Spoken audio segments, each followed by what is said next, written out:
Bismillahirrahmanirrahim. Ladies and gentlemen, thank you for being here today for this press conference. اس سے پہلے کہ میں pressure کا باقاعدہ آغاز کروں، آج 27 اکتوبر ہے، کشمیر کی مناسبت سے ایک یوم سیاہ منایا جا رہا ہے۔ یہ وہ دن ہے جس دن 1947 میں بھارت نے کشمیر پہ غاصبانہ قبضہ کرنے کے لیے اپنی فوجیں وہاں پہ اتاری تھیں، اور اس دن سے آج تک کشمیر کے غیور اور بہادر عوام ان کا بے جگری سے مقابلہ کر رہے ہیں۔ پاکستانی قوم کل بھی ہمارے کشمیری بہن بھائیوں کے ساتھ کھڑی تھی، آج بھی کھڑی ہے، اور ہمیشہ ان کے ساتھ کھڑے رہیں گے انشاءاللہ۔ اور ہم چاہتے ہیں کہ کشمیر کے مسئلے کا حل یونائٹڈ نیشنز کی ریزولوشنز اور کشمیری عوام کی امنگوں کے مطابق کیا جائے۔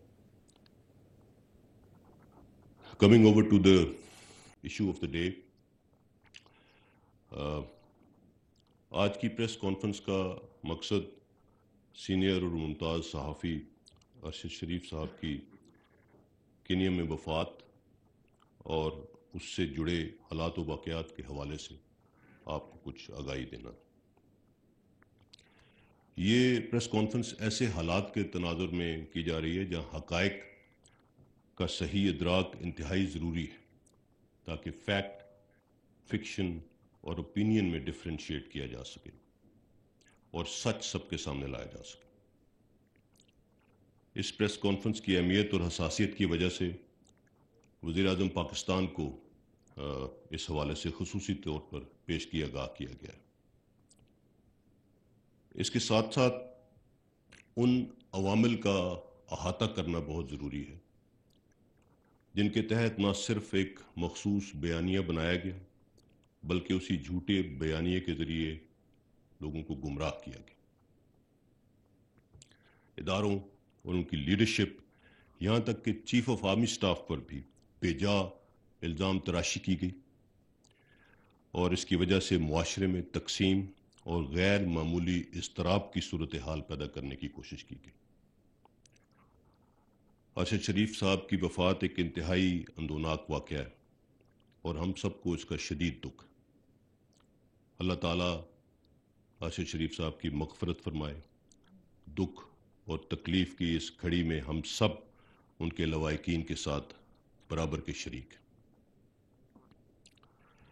ارشد شریف صاحب پاکستان کی صحافت کا ایک آئیکن تھے،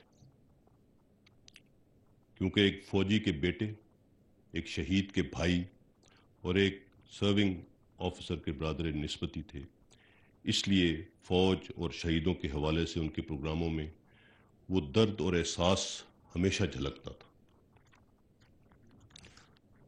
سیاچن ہو، قبائلی علاقہ جات ہوں، فوجی مشقیں، operation area, line of control, Arshad Sharif sahab کے پروگرام جرنلزم کی دنیا میں ایک رول ماڈل کے طور پہ یاد رکھے جائیں گے۔ وہ انتہائی محنتی صحافی تھے جنہوں نے اپنے شاندار کام سے صحافت میں مقام بنایا۔ چونکہ ان کی وجہ شہرت تحقیقاتی صحافت تھی، لہذا جب سائفر کا معاملہ سامنے لایا گیا تو ارشد شریف صاحب نے اس پر بھی متعدد پروگرامز کیے۔ اس حوالے سے انہوں نے اس وقت کے وزیر اعظم سے کئی ملاقاتیں بھی کی اور ان کے کئی انٹرویوز بھی کیے، جس کے نتیجے میں یہ بات بھی کی گئی کہ شاید انہیں مختلف میٹنگز کے منٹس اور سائفر بھی دکھایا گیا تھا۔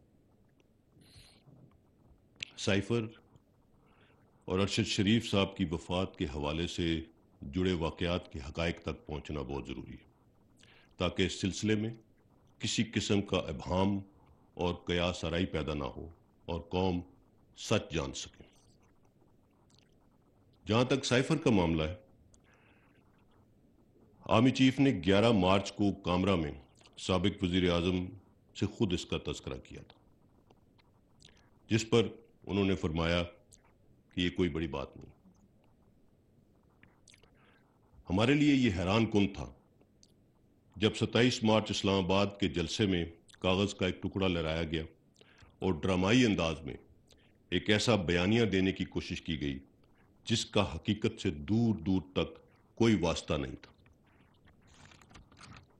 سائفر کے حوالے سے حال ہی میں کئی حقائق منظر عام پر آ چکے ہیں جس نے اس کھوکھلی اور من گھڑت کہانی کو بے نقاب کر دیا ہے کہ کیسے پاکستانی سفیر کی رائے کو اپنے سیاسی مقاصد کے لیے استعمال کیا گیا۔ 31 مارچ کی نیشنل سیکیورٹی کمیٹی کی میٹنگ بھی اس سلسلے کی ایک کڑی تھی۔ ISI نے بڑے واضح اور پروفیشنل انداز میں نیشنل سیکیورٹی کمیٹی کو بتا دیا تھا کہ حکومت کے خلاف کسی بھی قسم کی سازش کے کوئی شواہد نہیں ملے۔ نیشنل سیکیورٹی کمیٹی کو بریف کیا گیا کہ یہ پاکستانی سفیر کی ذاتی اسیسمنٹ ہے اور پاکستانی سفیر نے جو لائے عمل ریکمینڈ کیا تھا وہی لائے عمل نیشنل سیکیورٹی کمیٹی نے بھی فارن آفس کو ریکمینڈ کیا۔ ISI کی سائفر سے متعلق فائنڈنگز کی کسی قسم کی سازش کو ان کو اس کے شواہد نہیں ملے اور یہ تمام فائنڈنگز ریکارڈ کا حصہ ہیں۔ ہم ان فائنڈنگز کو قوم کے سامنے رکھنا چاہتے تھے جو ISI کی فائنڈنگز تھیں، تاہم یہ فیصلہ ہم نے اس وقت کی حکومت پر چھوڑ دیا کہ وہ ISI کی فائنڈنگز کو پبلک کرتے، لیکن ایسا نہیں کیا گیا، بلکہ مزید افواہیں اور جھوٹی خبریں پھیلائی گئیں جس کا مقصد سیاسی فائدہ حاصل کرنا اور ایک مخصوص بیانیہ تشکیل دینا تھا کہ حکومت کے خلاف آئینی اور قانونی اور سیاسی معاملے کی بجائے عدم اعتماد کی تحریک رجیم چینج آپریشن کا حصہ تھی۔ پھر اسی حوالے سے امریکہ کے دنیا بھر میں رجیم چینج آپریشنز کے حوالے دیے گئے اور ان کو پاکستان میں حکومت کی تبدیلی سے جوڑ دیا گیا۔ پاکستان کے اداروں بالخصوص فوج کی لیڈرشپ کو نشانہ بنایا گیا اور ہر چیز کو غداری اور رجیم چینج آپریشن سے لنک کر دیا گیا۔ یہی وہ وقت تھا جب ارشد شریف صاحب اور دیگر کئی صحافیوں اور سوشل میڈیا ایکٹیوسٹس کو ایک مخصوص بیانیہ فیڈ کیا گیا جس کی حقیقت بھی بہت حد تک واضح ہو چکی ہے۔ ذہن سازی کے ذریعے قوم اور افواج پاکستان میں سپاہ اور لیڈرشپ میں نفرت پیدا کرنے کی مذموم کوشش کی گئی۔ پاکستان اور پاکستان کے اداروں کو دنیا بھر میں بدنام کرنے کی کوئی کسر باقی نہیں چھوڑی گئی۔ اس میڈیا ٹرائل میں ARY چینل نے بالخصوص پاکستان آرمی اور لیڈرشپ کے حوالے سے ایک جھوٹے اور سازشی بیانیے کو فروغ دینے میں اسپن ڈاکٹر کا کردار ادا کیا اور ایجنڈا سیٹنگ کے ذریعے فوج کے خلاف ایک مخصوص بیانیے کو پروان چڑھایا۔ نیشنل سیکیورٹی کمیٹی کی میٹنگز اور اعلامیے کو غلط انداز میں پیش کیا گیا، حتیٰ کہ دوسری NSC میٹنگ میں اسد مجید صاحب کے حوالے سے من گھڑت خبر بھی چلائی گئی۔ پاکستان آرمی سے سیاسی مداخلت کی توقع کی گئی جو کہ آئین پاکستان کے خلاف ہے۔ لفظ اے پولیٹیکل نیوٹرل کو ایک گالی بنا دیا گیا۔ اس تمام جھوٹے بیانیے اور گمراہ کن پروپیگنڈے کے باوجود ادارے نے اور خاص طور پر آرمی چیف نے نہایت ریسٹرینٹ اور تحمل کا مظاہرہ کیا۔ ہم نے ہر ممکن کوشش کی کہ سیاستدان آپس میں بیٹھ کر خود قومی مسائل کو حل کریں، لیکن ایسا ممکن نہ ہو سکا۔ یہاں تک کہا گیا کہ سائفر کو چھپایا گیا۔ تو پھر سوال یہ ہے کہ فارن آفس جو سائفر پروسیس کر رہا تھا کیا اس نے اسے چھپایا تھا؟ اور جو اس وقت سائفر کو ہینڈل کرنے کے ذمہ دار تھے ان کے خلاف پھر کیا ایکشن لیا گیا؟ اور اگر نہیں لیا گیا کوئی ایکشن ان کے خلاف تو کیوں نہیں لیا گیا اور ان کے نام کیوں نہیں لیے جاتے؟ لفظوں کے ہیر پھیر، گمراہ کن اور جھوٹی خبریں پھیلا کر اداروں اور ان کی لیڈرشپ کو غدار ٹھہرا کر کٹہرے میں کھڑا کر دیا گیا۔ مرحوم ارشد شریف کے علاوہ دیگر صحافیوں اور سوشل میڈیا ایکٹیوسٹ نے بھی سائفر کے حوالے سے بنائے گئے بیانیوں پر بات کی اور بہت سخت باتیں بھی کی۔ ارشد شریف صاحب تو نومبر 2021 سے ARY چینل کے پلیٹ فارم سے اداروں پر تنقید کر رہے تھے، جس میں انہوں نے مختلف اداروں کے حوالے سے بہت سخت تنقیدی پروگرامز بھی کیے، لیکن اس کے باوجود ان کے حوالے سے ہمارے دل میں کسی قسم کے منفی جذبات نہ تھے نہ ہیں۔ کئی دیگر صحافی بھی اس پر بات کر رہے تھے، لیکن وہ پاکستان میں ہی رہے۔ آج بھی وہ بہت سخت سوالات اٹھا رہے ہیں جو ان کا آئینی حق ہے۔ تمام سائفر ڈرامے کے دوران جب بھی کسی صحافی یا چینل سے ہم نے بات کی تو ان سے یہی کہا کہ بنا ثبوت اور من گھڑت مفروضات پر غداری اور سازشوں کے الزامات ادارے کی لیڈرشپ پر نہ لگائے جائیں اور فوج کے اے پولیٹیکل سٹانس کو متنازع نہ بنایا جائے۔ آج دیکھنا یہ ہوگا کہ مرحوم ارشد شریف صاحب کے حوالے سے اب تک سامنے آنے والے حقائق کیا ہیں۔ 5 اگست 2022 کو خیبر پختونخوا گورنمنٹ کی جانب سے ARY اینکر ارشد شریف صاحب کے حوالے سے ایک تھریٹ الرٹ جاری کیا گیا۔ ہماری اطلاع کے مطابق یہ threat alert chief minister Khyber Pakhtunkhwa کی خاص ہدایت پر جاری کیا گیا، جس میں شبہ ظاہر کیا گیا کہ افغانستان میں مقیم TTP گروپ نے سپن بولدک میں ایک میٹنگ کی ہے جو ارشد شریف کو راولپنڈی اور ملکہ علاقوں میں ٹارگٹ کرنا چاہتے ہیں۔ اس حوالے سے وفاقی حکومت یا پھر سیکیورٹی اداروں سے مزید کسی قسم کی معلومات شیئر نہیں کی گئیں کہ کیسے اور کس نے KP گورنمنٹ کو یہ اطلاع مہیا کی کہ ارشد شریف صاحب کو ٹارگٹ کیا جائے گا۔ اس سے ظاہر یہ ہوتا ہے کہ یہ تھریٹ الرٹ مخصوص سوچ کے تحت جاری کیا گیا، جس کا مقصد شاید ارشد شریف صاحب کو ملک چھوڑنے پر آمادہ کرنا تھا، جبکہ اطلاعات بھی ہیں کہ ارشد شریف صاحب ملک چھوڑ کر نہیں جانا چاہتے تھے، لیکن بار بار ان کو یہ باور کرایا جاتا رہا کہ انہیں خطرہ لاحق ہے۔ 8 اگست 2022 کو شہباز گل کے ARY چینل پر فوج میں بغاوت پر اکسانے کی متنازع بیان کی تمام مکاتب فکر نے مذمت کی اور اسے ریڈ لائن کراس کرنے کے مترادف قرار دیا۔ 9 اگست کو انہیں گرفتار کیا گیا۔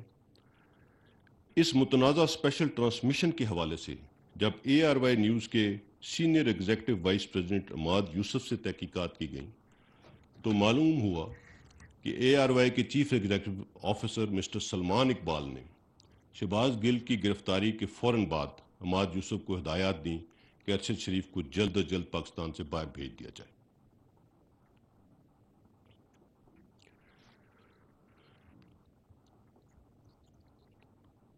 اس کے جواب میں عماد یوسف نے انہیں بتایا کہ ارشد شریف پشاور سے دبئی کے لیے روانہ ہوں گے۔ پھر اس حوالے سے متواتر ایک بیانیہ بنایا جاتا رہا کہ ارشد شریف کو بیرون ملک قتل کر دیا جائے گا۔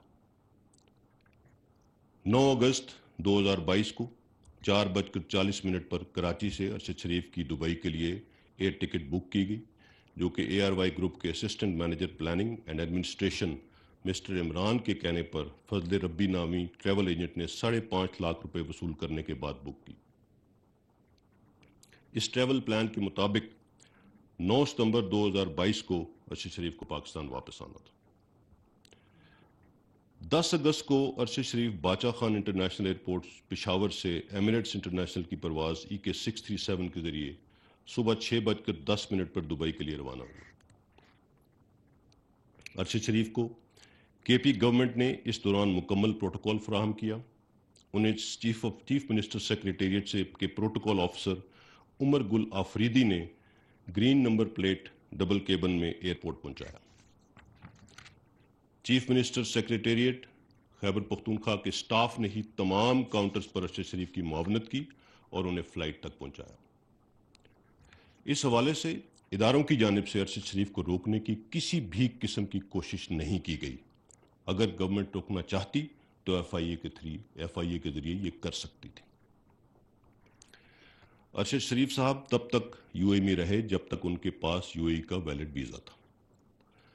ارشد شریف UAE سے کینیا کی جانب اس وقت روانہ ہوئے جب ان کا دبئی کا ویزا ایکسپائر ہوا۔ ہماری اطلاع کے مطابق کسی نے سرکاری سطح پر ارشد شریف کو دبئی سے نکلنے پر مجبور نہیں کیا۔ اس وقت روانہ ہوئے جب ان کا دبئی کا ویزا ایکسپائر ہوا۔ ہماری اطلاع کے مطابق کسی نے سرکاری سطح پر ارشد شریف کو دبئی سے نکلنے پر مجبور نہیں کیا۔ تو وہ کون تھے جنہوں نے انہیں وہاں سے جانے پر مجبور کیا؟ اس سوال کا جواب لینا چاہیے۔ یہاں پر یہ بھی سوال اٹھتا ہے کہ یو اے ای روانگی سے منسلک دستاویزی معاملات کو کس نے سر انجام دیا؟ متحدہ عرب امارات میں ارشد شریف کے قیام و طعام کا بندوبست کون کر رہا تھا؟ کس نے انہیں مسلسل یہ باور کرایا کہ وہ پاکستان واپس نہ آئیں ورنہ انہیں مار دیا جائے گا؟ کس نے انہیں یقین دلایا کہ ان کی جان بیرون ملک، خاص طور پر کینیا جیسے ملک میں محفوظ ہے؟ ایک بیانیہ یہ بھی بنایا جا رہا ہے کہ جب ارشد شریف کو دبئی سے نکلوایا گیا تو صرف کینیا ہی وہ ویزا فری ملک تھا جہاں پہ وہ انٹری لے سکتے تھے، حالانکہ دنیا میں کم از کم 34 ایسے ممالک ہیں جہاں پر ویزا فری انٹری پاکستانیوں کو موجود ہے۔ ارشد شریف کیوں کر کینیا پہنچے اور ان کی میزبانی کون کر رہا تھا؟ ان کا پاکستان میں کس کس سے رابطہ تھا؟ ارشد شریف کی وفات سے منسلک کردار وقار احمد اور خرم احمد کون ہیں؟ ان کا ارشد سے کیا رشتہ تھا؟ کیا ارشد انہیں پہلے سے جانتے تھے یا کسی نے یہ رابطہ استوار کرایا تھا؟ کچھ لوگوں نے ارشد شریف صاحب کے لندن میں ملاقات کے دعوے بھی کیے۔ وہ دعوے ان سے کس نے کروائے اور کن بنیادوں پر وہ دعوے کیے گئے؟ کیا یہ دعوے بھی فیک نیوز اور ڈس انفارمیشن کیمپین کا حصہ تھے؟ ارشد شریف کی وفات ایک دور افتادہ علاقے میں ہوئی اور کینیا پولیس نے تو انہیں پہچانا ہی نہیں تھا، تو ان کی وفات کی خبر سب سے پہلے کس نے اور کس کو دی؟ کینیا کی پولیس اور حکومت نے اس کیس میں اپنی غلطی کو تسلیم کیا ہے، لیکن دیکھنا یہ ہے کہ کیا یہ واقعی ایک مسٹیکن آئیڈینٹی کا واقعہ تھا یا ٹارگٹ کریں۔ بہت سے سوالات جواب طلب ہیں۔ اس افسوسناک واقعے کی صاف، شفاف اور غیر جانبدار تحقیقات بہت ضروری، اور اس کے لیے ہم نے حکومت سے ہائیسٹ لیول انکوائری کمیشن کی استدعا کی ہے۔ اس کمیشن کو اگر بین الاقوامی experts, forensic, I T experts, even under the umbrella of U N نمائندوں کی ماہرین کی ضرورت ہو تو انہیں بھی شامل کرنا چاہیے۔ ان تمام حالات و واقعات میں اے آر وائی کے chief executive officer Salman Iqbal صاحب کا ذکر بار بار آتا ہے، لہٰذا انہیں پاکستان واپس لایا جانا چاہیے اور شامل تفتیش کرنا چاہیے۔ ارشد شریف کی ناگہانی موت کے فوراً بعد سوشل میڈیا پر مخصوص لوگوں نے فوراً الزامات کا رخ فوج کی طرف موڑنا شروع کر دیا۔ اس شفاق موت سے کون فائدہ اٹھا رہا ہے، یہ دیکھنا بہت ضروری ہے۔ ارشد شریف کی وفات ایک ایسا افسوسناک واقعہ ہے جس نے پوری قوم کو رنج و غم میں مبتلا کر دیا ہے۔ میں نے اب تک حاصل ہونے والی تفصیلات اور حقائق آپ کے سامنے رکھ دی ہیں۔ اب آپ پہ فرض ہے کہ آپ ان تفصیلات کی تہہ تک پہنچیں اور تمام کرداروں کو سامنے لائیں اور حقائق قوم کے سامنے رکھیں۔ ہم سب کو انکوائری کمیشن کی رپورٹ کا انتظار کرنا چاہیے۔ جب تک کوئی حتمی رپورٹ سامنے نہیں آ جاتی، کسی پر الزام تراشی کسی صورت مناسب نہ ہوگی۔ ہم ایک خوددار اور آزاد قوم ہیں اور ہم میں سے ہر ایک نے پاکستان کی ترقی اور امن کے لیے کردار ادا کرنا ہے۔ میری آپ سے ریکویسٹ ہوگی کہ اپنے اداروں پر اعتماد رکھیں۔ اگر ہم سے ماضی میں کوئی غلطیاں ہوئی ہیں تو پچھلے 20 سالوں سے ہم اپنے خون سے ان کو دھو رہے ہیں۔ یہ آپ کی فوج ہے۔ یہ وردی پہنے ہوئے 40 سال نوکری کے بعد کوئی غداری کا توق لٹکا کے گھر نہیں جانا چاہتا۔ ہم کمزور ہو سکتے ہیں، ہم سے غلطیاں ہو سکتی ہیں، مگر ہم غدار اور سازشی ہرگز نہیں ہو سکتے۔ اس چیز کا ادراک سب کو کرنا ہوگا، کیونکہ فوج عوام کے بغیر کچھ نہیں ہے۔ ایک بہت مشہور اسکالر نے کچھ عرصہ پہلے کہا تھا کہ اگر پاکستان کو توڑنا ہے تو پہلے اس کی فوج کو کمزور کرنا ہوگا۔ اور آج ہائیبریڈ وارفیئر کی اپلیکیشن، 5th جنریشن وارفیئر کی اپلیکیشن، ان سب کے مترادف ایگزیکٹلی ایک کاپی بک اپلیکیشن پاکستان میں ہو رہی ہے اس وقت۔ ہم سب کو اس چیز سے ہم اس سے نبرد آزما ہے اور ہم اس سے باہر نکلیں گے انشاءاللہ۔ ایک متحد قوم ہی چیلنجز کا مقابلہ کر سکتی ہے۔ ہماری شناخت اور پہچان سب سے پہلے پاکستان ہے اور کچھ نہیں۔ اور ہم کبھی بھی انشاءاللہ ایک انسٹیٹیوشن کے طور پہ اپنی قوم کو مایوس نہیں کریں گے، نہ کیا ہے نہ کریں گے انشاءاللہ. یہ ہمارا آپ سے وعدہ ہے.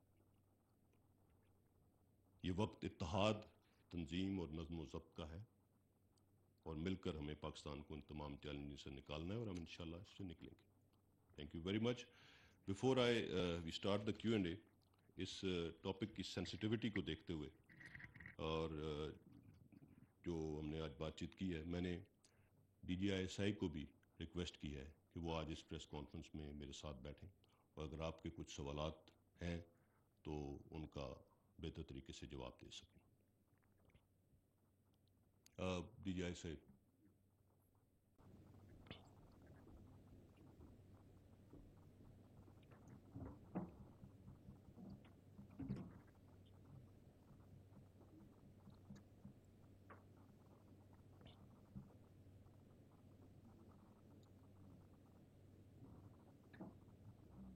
You can take the first question, sir. Mhm. And you go ahead. Right. Ahmed Mansoor. Ahmed Mansoor, special correspondent 24 news. General sahab, آپ نے اپنی جو ابتدائیہ ہے اس میں بھی بات کی نیوٹرل کی. وہ ساری جو تحریک انصاف کے چیئرمین ہیں عمران خان صاحب، وہ پہلے تو اشاروں کنایوں میں یہ بات کرتے رہے کہ جو نیوٹرل ہے وہ کسی کو حق نہیں ہے نیوٹرل ہونا. پھر وہ اس سے آگے بڑھے اور انہوں نے نام لے لے کر میر جعفر، میر صادق بھی کہنا شروع کیا، اور حوالہ دے کے فوج اور فوج کی قیادت، ایون جنرل باجوہ کو سمجھیں وہ ٹارگٹ کرتے رہے. تو اس ساری جو سینیریو ہے،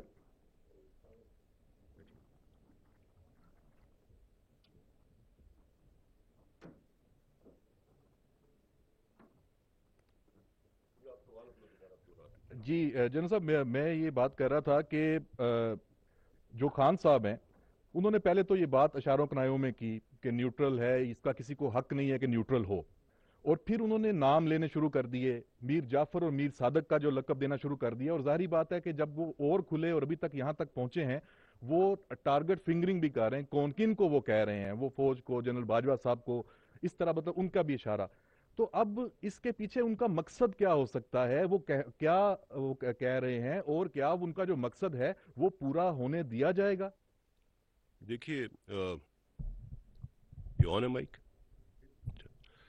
اس کے جو ظاہری عوامل ہیں، اس ان ٹرمنالوجیز کے جو انفارچونیٹلی یوز کی گئیں، اور جس بیانیے کو پروان چڑھایا گیا، اس کو تقویت بخشی گئی، اس کے ظاہری عوامل اور ان کا ایک کرونالوجی تو میں نے آپ کو دے دی ہے.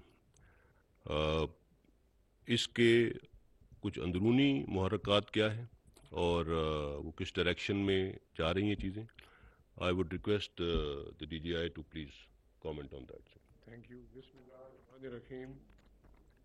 مجھے شعوری احساس ہے کہ آپ لوگ مجھے اپنے درمیان دیکھ کے حیران ہیں، اور میں آپ کی حیرانی کو اچھی طرح سمجھ سکتا ہوں.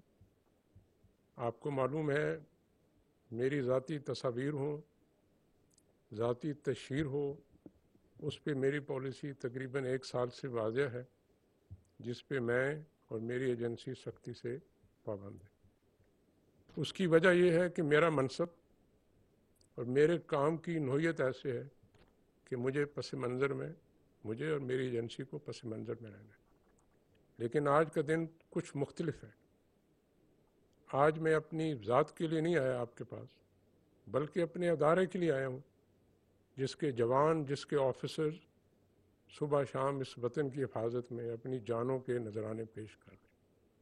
اور خصوصی طور پہ میں اپنی ایجنسی کے لیے آیا ہوں، جس کے آفیسرز اور ایجنٹس پوری دنیا میں، پاکستان کے اندر اس ملک کی پہلی دفاعی لائن بن کے 24 گھنٹے جاتے کام کرتے ہیں. جب ان کو جھوٹ کی بنیاد پر بلا جواز تنقید کا، تہذیب کا نشانہ بنایا جائے، تو بحیثیت اس ایجنسی کے، اس ادارے کے سربراہ کے، میں خاموش نہیں رہ سکتا. اور میں یہ بھی مانتا ہوں کہ جب جھوٹ اتنی آسانی، روانی اور فراوانی سے بولا جائے ایک سائڈ سے کہ ملک میں فتنہ اور فساد کا خطرہ ہو، تو سچ کی لمبی خاموشی بھی ٹھیک نہیں ہے اس ملک کے لیے. میں کوشش کروں گا بلا ضرورت سچ نہ بولوں، قوم نے میرے منصب میں مجھ پہ یہ بوجھ ڈالا ہے کہ میں ان رازوں کو جو میرے پاس ہیں، ان امانتوں کو اپنے سینے میں لے کے قبر میں چلا جاؤں، لیکن جہاں ضرورت سمجھی میں وہ راز آپ کے سامنے ضرور رکھوں گا تاکہ میں اپنے ادارے کا، اپنے جوانوں کا، اپنے شہداء کا دفاع کر سکوں۔ آپ نے دیکھا لسبیلا میں ہمارے کور کمانڈر صاحب، اس کے ساتھ آفیسر، جوان شہید ہوئے، اس مٹی کی خاطر انہوں نے جان دی، لیکن ان کا بھی مذاق بنایا گیا۔ لہٰذا اس پس منظر میں جو آپ نے پہلا سوال پوچھا ہے کہ میر جعفر، میر صادق اور غدار کی کیا پس منظر ہے، دیکھیے اس میں دو رائے نہیں ہے کہ آپ کسی کو میر جعفر کہیں، میر صادق کہیں، آپ کے پاس کوئی شواہد نہ ہو تو ظاہری بات ہے اس کی جتنی بھی مذمت کی جائے یہ کم ہے۔ میں آپ کو کہنا چاہتا ہوں کہ یہ بالکل 100% جھوٹ پہ بنایا گیا نظریہ ہے، لیکن آپ کو یہ پتہ ہونا چاہیے کہ یہ نظریہ بنایا کیوں گیا۔ یہ میر جعفر کہنا، میر صادق کہنا، غدار کہنا، نیوٹرل کہنا، جانور کہنا اس لیے نہیں ہے کہ میرے ادارے نے، میری ایجنسی نے، آرمی چیف نے غداری کی ہے۔ یہ اس لیے بھی نہیں ہے کہ انہوں نے کوئی غیر آئینی، غیر قانونی کام کیا ہے۔ یہ اس لیے ہے کہ انہوں نے، ان کے ادارے نے غیر آئینی، غیر قانونی کام کرنے سے انکار کر دیا۔ آپ کو معلوم ہے پچھلے سال اسٹیبلشمنٹ نے یہ فیصلہ کیا کہ ہم نے اپنے آپ کو اپنے آئینی کردار پہ محدود رکھنا ہے۔ یہ فرد واحد کا فیصلہ نہیں تھا، صرف آرمی چیف کا فیصلہ نہیں تھا، اس پہ ادارے کے اندر اس کی قیادت میں بہت بحث ہوئی اور ہم اس نتیجے پہ پہنچے کہ ملک کا مفاد اسی میں ہے، ادارے کا مفاد اسی میں ہے کہ ہم اپنے آپ کو آئینی کردار پہ محدود کر لیں، سیاست سے باہر نکل جائیں۔ اور میرا یہ ایمان ہے، میری ایجنسی ہو، میرا ادارہ ہو، پاکستان کے ہر فرد کا، اس کی کوئی بھی سیاسی سوچ ہو، افکار ہو، اس کا برابر مساوی حق ہونا چاہیے۔ اس کو کسی ایک گروہ، کسی ایک نام کے ساتھ منسلک نہیں ہونا چاہیے۔ یہی اس ادارے کی شان ہے، یہی اس ادارے کی آن ہے۔ ان تمام امور کو ذہن میں رکھ کے یہ ہم نے فیصلہ کیا۔ آپ کو معلوم ہے پچھلے سال سے اور بالخصوص اس سال مارچ میں ہم پہ بہت پریشر آیا اور مختلف طریقے سے پریشر ڈالا گیا، لیکن ادارے نے اور آرمی چیف نے یہ فیصلہ کیا کہ ہم نے جو بنیادی فیصلہ کیا ہوا ہے کہ اپنے آپ کو آئینی کردار پہ محدود رکھنا ہے، ہم اس سے نہیں ہٹیں گے۔ میں یہ بھی آپ کو بتا دوں، جنرل باجوہ صاحب چاہتے تو اپنے آخری 6-7 مہینے بہت سہولت سے گزار سکتے تھے۔ وہ یہ فیصلہ نہ کرتے، اپنی ذات کو مقدم رکھتے، آرام سے نومبر میں اگلے مہینے ریٹائر ہو کے چلے جاتے، نہ کسی نے تنقید کرنی تھی، نہ اتنی غلاظت بولنی تھی۔ لیکن انہوں نے فیصلہ ملک کے حق میں کیا، وہ فیصلہ کیا جو ادارے کے حق میں ہے۔ انہوں نے اس کے لیے اپنی ذات بھی قربان کی۔ آپ کو معلوم ہے ان پہ، ان کے بچوں پہ کتنی غلیظ تنقید بھی کی جاتی رہی، لیکن میں انہیں جانتا ہوں، جو میں سمجھا ہوں، انہوں نے یہ فیصلہ اس لیے کیا، وہ چاہتے تھے کہ جب وہ چلے جائیں تو ان کی لیجیسی میں ایک ایسا ادارہ ہو جس کا کنسٹیٹیوشنل رول ہو، اس کا ایسا رول نہ ہو جس کو متنازع بنایا جا سکے۔ لہذا اس چیز کی خاطر انہوں نے یہ فیصلہ کیا۔ میں یہ بھی آپ کو بتا دوں، مارچ کے مہینے میں آرمی چیف کو ان کی مدت ملازمت میں غیر معینہ مدت کی توسیع کی پیشکش بھی کی گئی، میرے سامنے کی گئی۔ یہ بہت پرکشش پیشکش تھی، لیکن انہوں نے اس کو بھی ٹھکرا دیا، اس لیے کہ انہوں نے جو بنیادی فیصلہ کیا تھا کہ ادارے کو متنازع رول سے ہٹا کے آئینی رول پہ لانا ہے۔ اور میں یہ ضرور پوچھنا چاہتا ہوں، آپ کو حق ہے اپنی رائے دینے کا۔ I respect that right. As a soldier, I am ready to protect that right to the extent possible. But میں یہ ضرور پوچھنا چاہتا ہوں کہ اگر آپ کا دل مطمئن ہے کہ آپ کا سپہ سالار غدار ہے، میر جعفر ہے، تو ماضی قریب میں اتنی تعریفوں کے پل کیوں باندھتے تھے آپ؟ اگر آپ سمجھتے ہیں کہ آپ کا سپہ سالار غدار ہے، میر جعفر ہے، تو اس کی مدت ملازمت میں اتنی توسیع کیوں دے رہے ہیں؟ عجیب بات ہے، آپ سمجھتے ہیں سپہ سالار